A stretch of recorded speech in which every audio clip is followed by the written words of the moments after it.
और वहाँ वो विद्या हमको इतनी दे देता है कि अब हम दूसरे कॉलेजों में जाकर खुद लेक्चरशिप भी, मास्टरीशिप भी कर लेते हैं।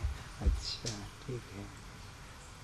पूरे सद्गुरु आपको कभी साधन बताते हैं? वो कभी साधन बताते?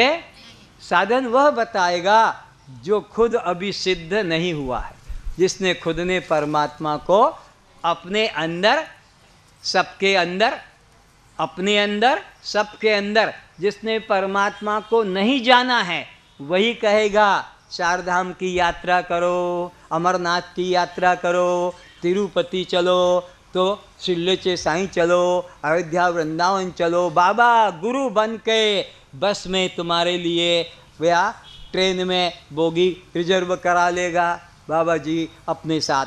को खुद तो डूब रहे और वो सब को भी ट्रेन में बिठाकर कि बस में बिठाकर डूब रहे हैं। जिसने परमात्मा को अपने हृदय में देख लिया, सबके अंदर सिया राम मैं बोल भी रहा है, सिया राम मैं सब जग जानी, फिर भी कहते चलो वहाँ भगवान के अयोध्या में दर्शन करेंगे, तो यह कभी विश्वास करने योग्य ये दम्भी गुरु साधन बताते हैं। सिद्ध गुरु तत्वमसि तू ही है, अहम ब्रह्मास्मि मैं ही हूँ, समबाहु त्रिभुज, याद है ना समबाहु त्रिभुज? मैं बराबर आत्मा के, आत्मा बराबर परमात्मा के, परमात्मा बराबर आत्मा के, और आत्मा बराबर मैं और आत्मा में फर्क मत समझना। अभी तक आप इसको मैं माने थे, यही बहुत बड़ा पाप है। ये मैं नहीं है, ये मेरा है। शरीर मैं नहीं, शरीर, कुत्ता मैं नहीं, कुत्ता, जूता मैं नहीं, जूता, मुरली मैं नहीं, मुरली, धनुष में नहीं, धनुष, तो ऐसे ही देह में नहीं, देह, तो देह मेरा है, और मेरा को हम मैं मान कर बैठे। तो मैं और आत्मा एक चीज है, समझा रहा हूं। जैसे किसी ने कहा उसने आत्महत्या कर डाली, तो आत्महत्या कर डालने का मतलब किसी दूसरे की कि अपनी? तो अर्थ निकला आत्मा का, इन सेल्फ। आत्म कल्याण करो, आत्म उद्धार करो, इसका मतलब किसी दूसरे का कि अपना? तो आत्मा का मतलब हो गया अपना। आत्मा की सद्गति करो, तो अपने की किसी और की? आत्मा का अर्थ होता है अपना। लड़के को कहते हैं आत्मज, लड़की को कहते हैं आत्मजा, तो वो भी अर्थ अपना ही निकला। आत्महत्या, आत्मसमर्पण, डाकू ने का आत्मसमर्पण कर दिया, पेपर में भी आता है कभी, आत्मसमर्पण किया, तो किसी और ला के रख दिया कि अपना किया? तो अब आज से समझ लो, आत्मा का अर्थ मैं होता है। आत्मा का अर्थ ये नहीं, ये तो मेरा है और मैं इससे अलग हूं।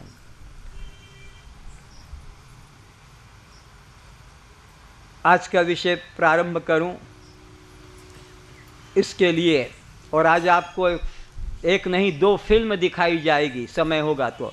ऐसी अद्भुत फिल्म पृथ्वी पर कभी नहीं, कहीं नहीं, और किसी ने नहीं देखी। वो ऐसी अद्भुत फिल्म होगी, और तब जाकर आज आपकी आंखें खुलेगी कि हम आज तक किस तरह से गुमराह हो रहे थे, सत्य पथ को छोड़कर किधर भटक रहे थे, हमारे द्वारा कितना अनाचार, दुराचार, पापाचार हो रहा था। ये उस फिल्म को देखकर ही।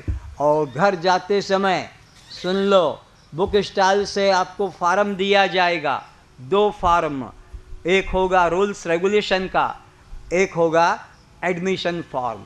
क्योंकि ये जो अभी चर्चा चल रही है, अभी आपके सामने मैं आउटडोर का सब्जेक्ट डील कर रहा हूँ। आउटडोर, इंडोर सब्जेक्ट अलग होगा, उसमें वही आएगा जो एडमिशन फार्म भर कर देगा। उस एडमिशन फार्म के लिए कोई एक पैसा देने की ज़रूरत, चेला बनने की ज़रूरत नहीं, केवल अपने शुद्ध मन का वह प्रतीक होगा। आप कहोगे कैसे? उसमें 4 बातें मुख्य पूछी गई है, मांस, मछली, अंडा, शराब, सिगरेट, गांजा, भांग, जोतुक, गर्भपात और ये दुष्कर्म मैं जीवन में नहीं करूँगा। ऐसी जो प्रतिज्ञा करेगा उस फार्म में यस करके कि हाँ, तब उसको एडमिट कार्ड दिया जाएगा। जो बंद क्लास होगी उसमें दूसरे कोई नहीं आएंगे और उसके लिए कोई एंट्री फीस नहीं है। बस एंट्री फीस यही है कि अपने शुद्ध मन को वह विश्वास करके प्रकट करेगा। और बाकी ऐच्छिक बातें भी है, वो भी सुन लो, वो कंपलसरी नहीं है। तुम्हारे मन की अवस्था को पहचानने के लिए कि तुम्हारे मन में दया है या नहीं, औरों के प्रति श्रद्धा भक्ति है या नहीं, कि केवल तुम अपने को ही सुखी चाहते हो। तो क्या क्या पूछा है? आप मरने के बाद नेत्रदान देने में श्रद्धा करते हैं या नहीं, बस इतना। करते हैं तो हाँ लिख देना, नहीं करते हैं तो ना कर देना। आपको इंडोर क्लास में आने के लिए कोई रुकावट नहीं है। फिर पूछा है, आप 6 महीने में एक बार रक्तदान करने में श्रद्धा करते हैं या नहीं? श्रद्धा है तो हाँ लिख देना, अगर श्रद्धा नहीं तो ना लिख देना, पर इंडोर क्लास में आने में रुकावट नहीं होगी। फिर पूछा है, आप वृक्ष लगाने में श्रद्धा करते हैं या नहीं? अगर श्रद्धा है और कर रहे हैं तो अच्छा है, हाँ करना। और अगर नहीं कर रहे हैं और करने की रुचि जग जाए तो, और नहीं श्रद्धा है तो ना कर देना, उससे भी आपको इंडोर क्लास आने में रुकावट नहीं। एक और पूछा है, माह में एक दिन किसी भूखे व्यक्ति को आप भोजन देने में श्रद्धा करते हैं या नहीं? करते हैं तो लिख देना हाँ, नहीं तो ना। तो इन 4 बातों से आपको इंडोर क्लास में आने में रुकावट नहीं होगी। लेकिन अगर वो मूल मुख्य प्रतिज्ञा मांस, मछली, अंडा, शराब, सिगरेट, गांजा, भांग, गर्भपात, जोतुक, इसमें अगर तुम कह दोगे इटा मुँह करीबे नहीं, तो फिर मुँह ताकू कहोचे आपण घर जानतो। हाँ, आपके लिए शिविर नहीं है। जब तुम्हारी श्रद्धा हो जाए, मांस मछली खा खा कर पेट भर जाए, मन भर जाए, फिर आ जाना। परमात्मा तो कभी मरता नहीं है। तुम मर रहे हो खाने के लिए तो पहले अपनी तृप्ति कर लो। जब तुम्हारी मन की वासना खत्म हो जाए तब परमात्मा तो दोनों हाथ फैलाकर तुम्हें पकड़ने के लिए बैठा है। तो ये आपको फार्म लेकर जाना है। 2 फार्म, एक तो नीति नियम का, किस तरह से क्लास में आके बैठना है, किस तरह से हमको श्रवण करना है, वो भी आपको सिखाना पड़ रहा है। वो पढ़ के घर में रख लेना, उसको मत लाना। पर जो आपका प्रवेश कार्ड जिससे मिलना है वो फार्म को भर कर देना। और मुख्य बातें जो थी वो बता दी। बाकी तो उम्र क्या है, आपका नाम क्या है, आपका पता क्या है, इतना साधारण बात है। जाते समय लेकर जाना। और आज की जो फिल्म है, फिर सावधान करता हूँ, किसी का दिल कमज़ोर हो, किसी का दिल कमज़ोर हो तो घर मत भागना, आंखें बंद कर लेना, फिर आंखें खोल लेना। वो दृश्य निकल जाएगा तो फिर आप उसके लाभ से वंचित नहीं रह पाएंगे। क्योंकि आज की जो फिल्म अद्भुत है, पृथ्वी पर कभी नहीं, कहीं नहीं, किसी ने नहीं देखी है, वो बनाई है। तो उससे आप अपना भी कल्याण करेंगे, अपने जाति बंधुओं का भी कल्याण करेंगे, अपने परिवार का भी कल्याण करेंगे। अकल्याण की तो कोई बात ही नहीं है। जो विषय चला है जा रहा है आपके देश के लिए, आपके प्रांत के लिए, आपके जिला के लिए, आपके नगर के लिए, आपके घर समाज के उद्धार के लिए होगा। ये जाते समय ध्यान में रहेंगे। तो अभी हमारा विषय चल रहा है आज का कि गुरु जब मिल जाएगा, कल गुरु विषय था ना, तो एक एक दिन क्रम से चल रहे हैं। मनुष्य का शरीर का महत्व बताया, फिर काम क्रोध लोभ मोह की बात बताई, फिर आनंद रहस्य बताया, फिर परमात्मा तत्व बताया, फिर गुरु तत्व बताया। आज बताया जा रहा कि गुरु हमारे अंदर क्या परिवर्तन करेगा। परमात्मा तो हम अंदर पहले से बैठा है और फिर नाम भी हमारे अंदर पहले से ही चल रहा, फिर ये गुरु की क्या, तो वो गुरु हमारे लिए केस लड़ेगा भगवान से जाकर। तो भगवान से जाकर नारद कहते हैं कि प्रभु इन सब का कल्याण आप क्यों नहीं कर पा रहे हैं? ये इतने मंदिर जाने वाले, मस्जिद जाने वाले, चर्च गुरुद्वारा जाने वाले, इनका कल्याण क्यों नहीं? तो भगवान कहते हैं वो सुन लो नारद, ये मंदिर जाने वाले, ये मस्जिद जाने वाले, ये चर्च गुरुद्वारा जाने वाले, ये तीर्थ जाने वाले, ये पूजा पाठ करने वाले, रामायण गीता कुरान पुराण पढ़ने वाले, इनका उद्धार नहीं होगा। नारद कहता क्या आप अद्भुत बात कह रहे हैं, इनका उद्धार नहीं होगा तो किसका होगा? भगवान कहते हैं आहार शुद्धो सत्व शुद्धि, सत्व शुद्धि ध्रुवा स्मृति, स्मृति विप्र मोक्ष, स्मृति लब्ध्वा सर्वग्रंथि विप्र मोक्ष। अरे नारद, आहार शुद्ध से मन शुद्ध होता है। लिखने वाले पॉइंट नोट करना, आहार शुद्ध से मन शुद्ध होगा, और मन के शुद्ध होने से बुद्धि शुद्ध होती है, और बुद्धि के शुद्ध होने से ज्ञान शुद्ध होता है, और ज्ञान के शुद्ध होने से मुक्ति प्राप्त होती है। मुक्ति प्राप्ति के लिए, दुखों से छूटने के लिए, जन्म मरण के चक्र से बचने के लिए आपको ज्ञान की आवश्यकता है। उस ज्ञान के लिए शुद्ध बुद्धि की जरूरत है, उस शुद्ध बुद्धि के लिए शुद्ध मन की जरूरत है, उस शुद्ध मन के लिए शुद्ध आहार की जरूरत है। क्योंकि जैसा खाओगे अन्न वैसा बनेगा मन, और जैसा पियोगे पानी वैसी होगी वाणी। एक साधारण पानी पीते हो, आपकी भाषा कैसी सुमधुर होती है, लेकिन एक वो लाल पानी पी लो तो तीसरी आंख खुल जाती है, फिर छोटे छोटे नहीं दिखते, बड़ा बड़ा दिखता है, और फिर घर में आके देखो कैसे तूफान मार पीट तोड़ना फोड़ना करता है। इसलिए जैसा पियोगे पानी वैसी होगी वाणी, और जैसा खाओगे अन्न वैसा होगा मन। तो अन्न 3 प्रकार का होता है, सतोगुणी, रजोगुणी और तमोगुणी। तो सतोगुणी अन्न खाने से बुद्धि सत्वगुणी हो जाती है, रजोगुणी अन्न खाने से बुद्धि रजोगुणी हो जाती है, और तमोगुणी अन्न खाने से बुद्धि तमोगुणी हो जाती है। और सत्वगुणी का मन शुद्ध हो जाता है, रजोगुणी का मन चंचलता को पाता है, और तमोगुणी का प्रमाद मूर्ता को प्राप्त होता है। ये सब गीता के 17 अध्याय के 7, 8, 9 श्लोकों में भगवान ने, और गीता के 14 अध्याय में गुणत्रय विभाग में विस्तार से बताया है। तो ऊर्ध्वगच्छन्ति सत्वस्तम, सत्वगुणी आहार लेने वाला, देवताओं को प्रिय अन्न को खाने वाला, वह ऊर्ध्वगति को प्राप्त होता है, कल्याण की तरफ प्राप्त होता है। और मध्य तिष्ठन्ति राजसः, और जो रजोगुणी आहार में रुचि करता है वो इसी मृत्युलोक में ही जन्मता और मरता रहता है। और अधो गच्छन्ति तामसः, जो तमोगुणी अन्न खाता है अधो गच्छन्ति तामसः। तो 3 तरह के अन्न हैं, 3 तरह का फल है, 3 तरह का उसकी मन की स्थिति है। तो शास्त्र क्या कहता है सुनो, अली पतंग मृग मीन गज, इनको एक हुआच, तुलसी वाकी का गति जाके पीछे 5 प्राणियों के नाम पुराण में, भागवत में, उपनिषदों में मिलते हैं, जिनको एक एक इंद्री के विषयों में आसक्ति था। कौन कौन? पहला तो भंवरा बताया, दूसरा पतंगा बताया, तीसरा उसको अपना हरिण बताया, चौथा मछली, और 5वां हाथी। ये 5 प्राणी ऐसे हैं जिनको एक इंद्रिय के विषय में ही आसक्ति थी, और उसी में ये मर जाते हैं। तो अब शास्त्र कहता है तुलसी वाकी का गति, उस मनुष्य की क्या गति होगी, जाके पीछे 5, जिसके पीछे 5 इंद्रियां 24 घंटे झकझकोर रही है। सुनने का विषय चाहिए, छूने का विषय चाहिए, देखने का विषय चाहिए, स्वाद लेने का विषय चाहिए, सूंघने का, दिन भर इन्हीं 5 के अंदर फंसे रहते हैं।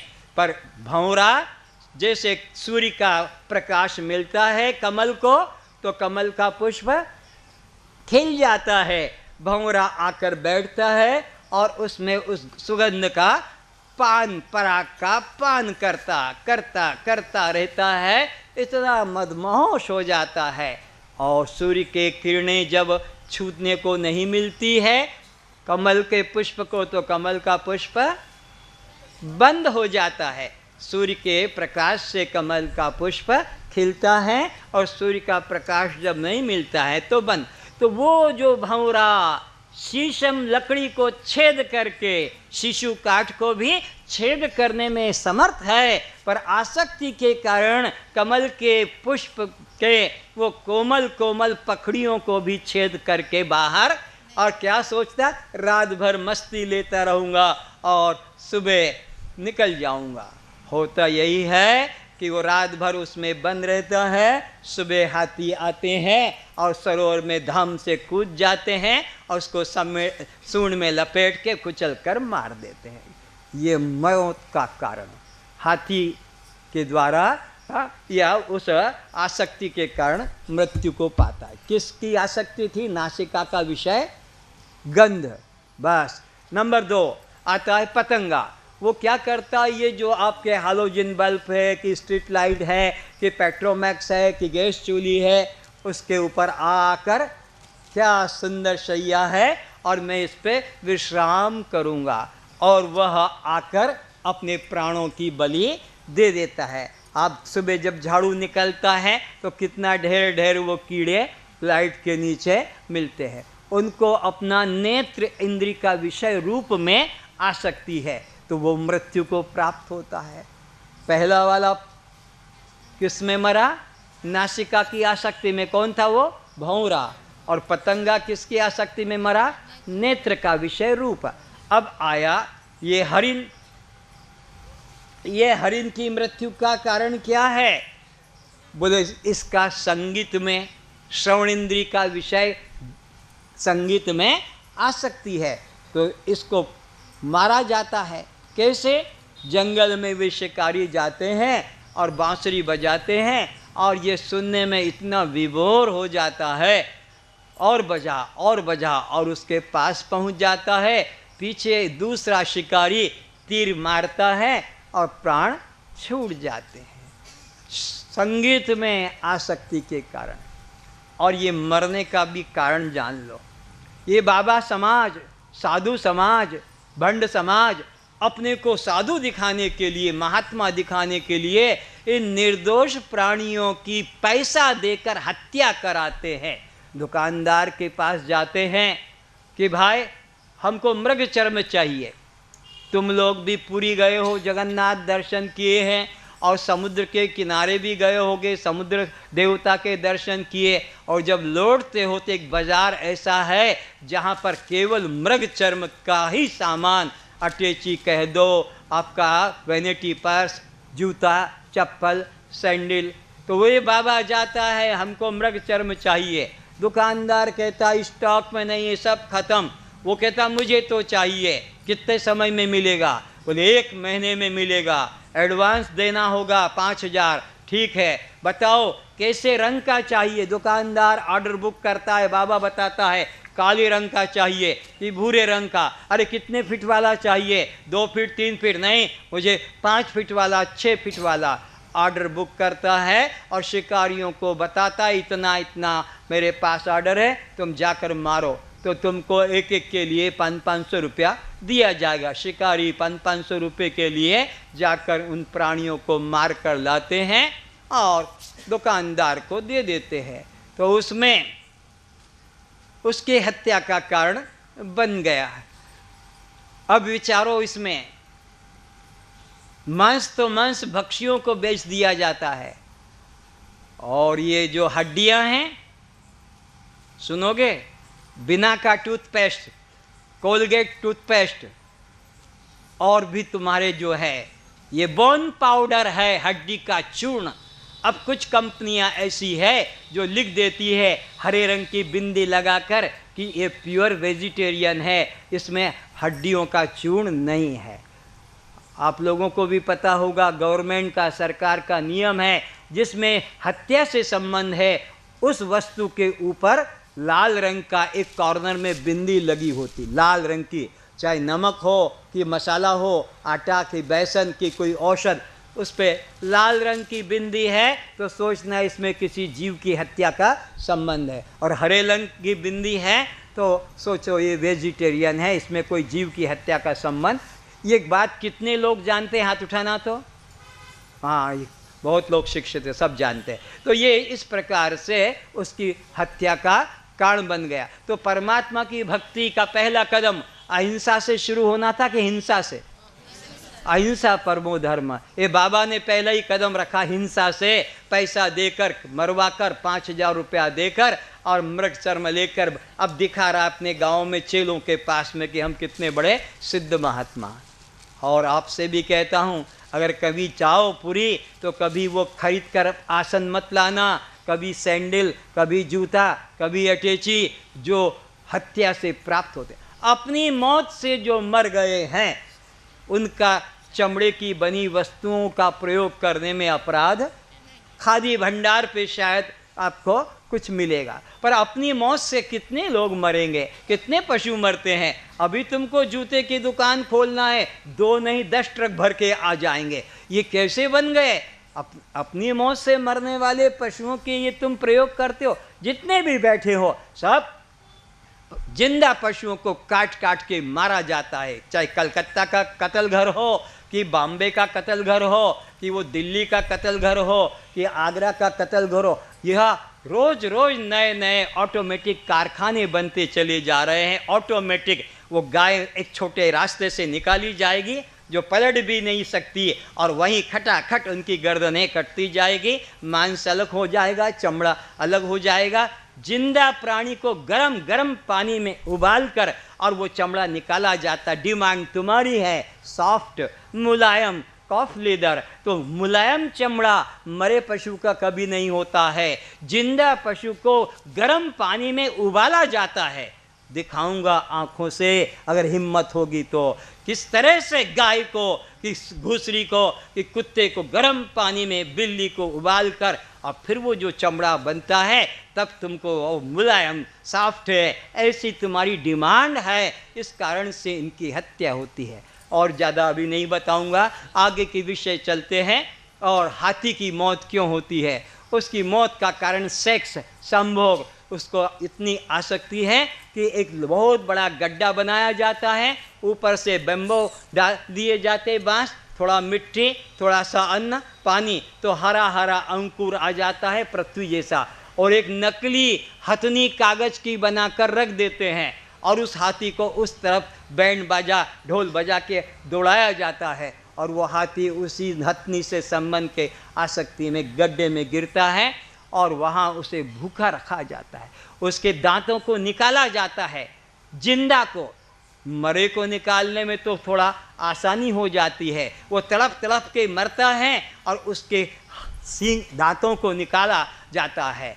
जंगली लोगों को 150 रुपया दे देते हैं, वो जहरीला तीर मार देता है और वो तड़प तड़प के मरता है। फिर उन व्यापारियों को विदेश में उसी हाथी के दांत की कीमत यहाँ भारत में 10,000 है, वहाँ जाकर उसको 30,000, 3 गुना ज़्यादा मिलता है। इस तरह से उसकी मौत का कारण है।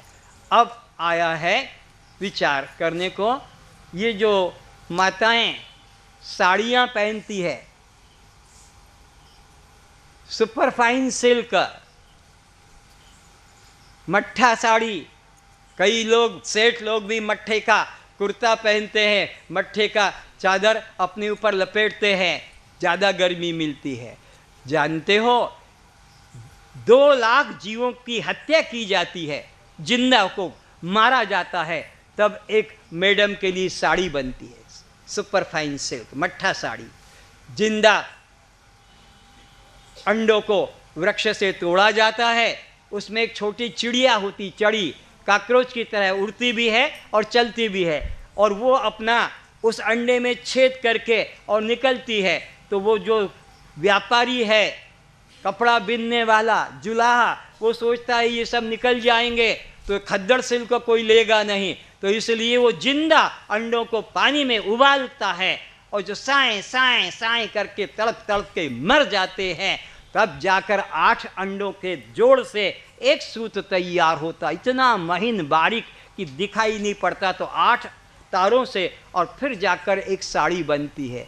दया करो, टेरेलिन पहन लो, टेरिकाट पहन लो, खद्दड़ पहन लो, दिगंबर भी रह जाओ, लेकिन अपने शरीर को ढकने के लिए यह इन निर्दोष प्राणियों की हत्या को स्वीकार मत करो, क्योंकि दया धर्म का मूल है।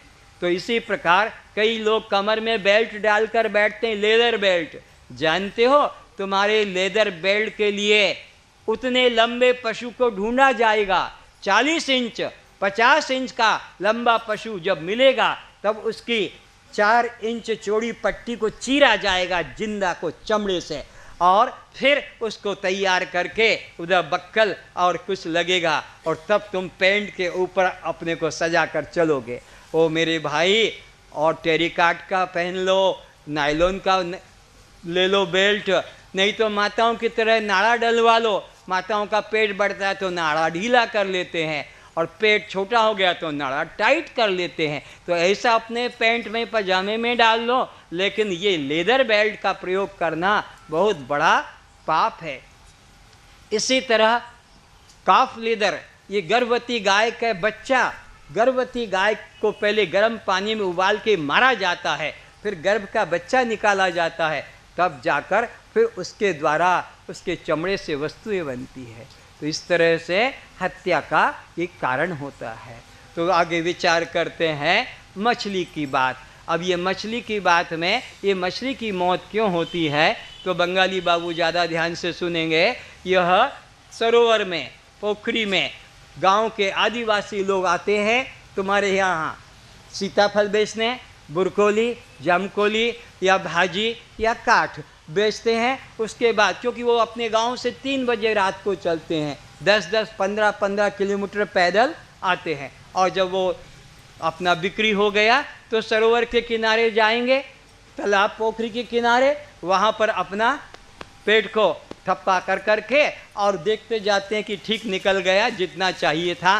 तो अब वो क्या करेंगे, अपने घुटने घुटने पानी में अंदर जाकर सरोवर में बैठते हैं मल साफ करने को, और निकाला लिया और धोता गया, कहते चिकन गो हैं।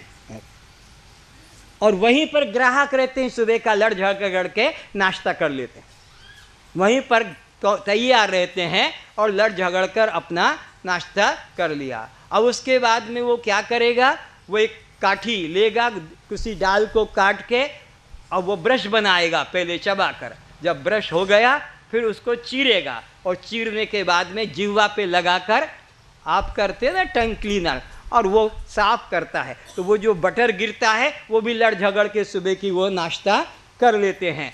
उसके बाद में वह जोर से झटका मारता है तो वो जो डालडा निकलता है 2-2 फीट लंबा, उसको भी ले जे के लड़ झगड़ के सुबह का नाश्ता कर लिया। ये आंखों देखी बात है, आपने भी देखा होगा।